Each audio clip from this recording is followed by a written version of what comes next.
انا مش عايزاه يقول لا. انا كلمه لا دي بتعصبني وبتوترني وبيركبني 100 عفريت اول ما الاقيه عمال يقول لي لا لا لا. كل شويه واقف عمال يقول لي لا لا لا. كلمه لا دي انا عايزه اشطبها من القاموس يا اميره خالص. قبل ما ابدا اشتغل على كلمه لا بتاعت الطفل، انا محتاجه ابدا اشتغل على هو ليه كلمه لا بتوترك وبتعصبك. ايه مشكلتك في ان حد يرفض شيء؟ هل المشكله جايه من ان انت جواكي بتقولي لا دايما، ولا المشكله ان انت ما بتعرفيش تقولي لا؟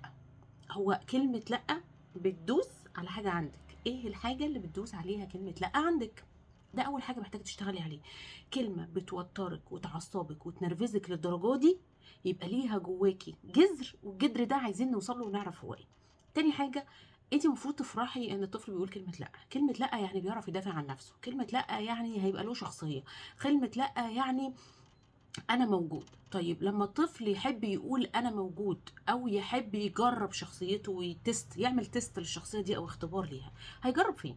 هيجرب اول حاجه بره، ولا هيجرب في بيئه امنه زي مامته باباه الناس اللي حواليه؟ فانتي اول تجربه بيجرب الطفل فيها هي انتي. اول حد بيستفزه هو انتي. اول حد بيختبر عليه كل مهاراته وقدراته هو انتي.